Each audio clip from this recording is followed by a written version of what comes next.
your local soup, your native soup, apart from using red oil, guys, you can improvise.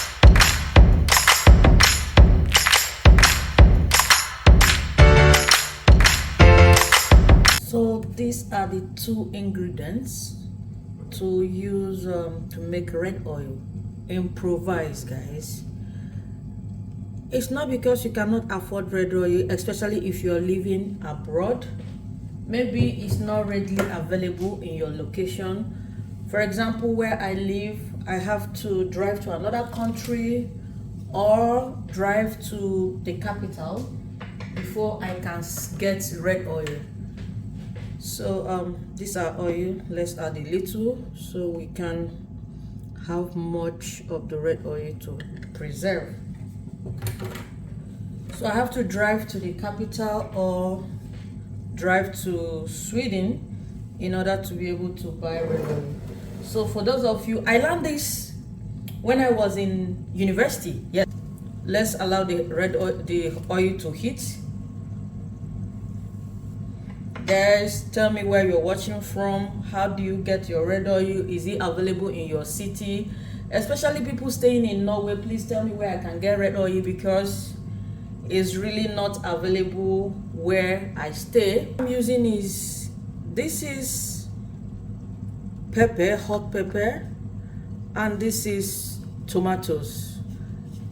They are all tin. You can use just tomatoes, but why I added hot pepper is that it gives me, if you use only the tomatoes, guys, you might get that sour taste a little, but when you combine these two, you get the perfect mixture of what you want. We will stir continuously until you see this tomato mixture turn a little bit black. Yes, you know, by that time you know you have gotten for the vegetable oil. We can still see it, but we are getting there. Just be patient.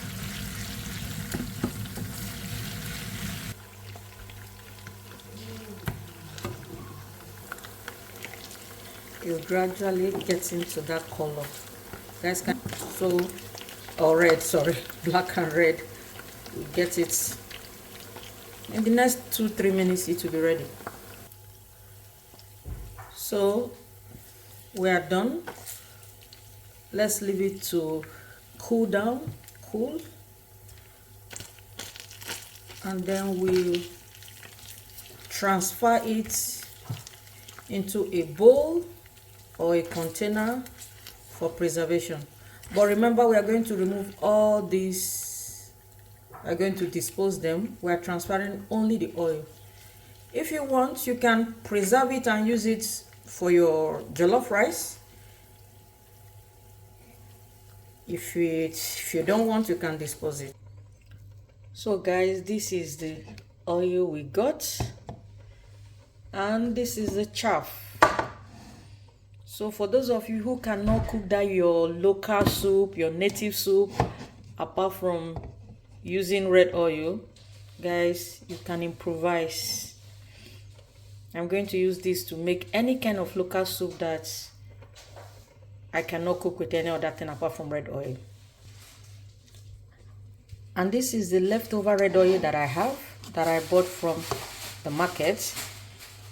This is the container here.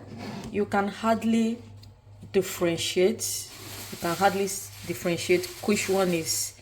If I keep these two without you testing it, there's no way you will know.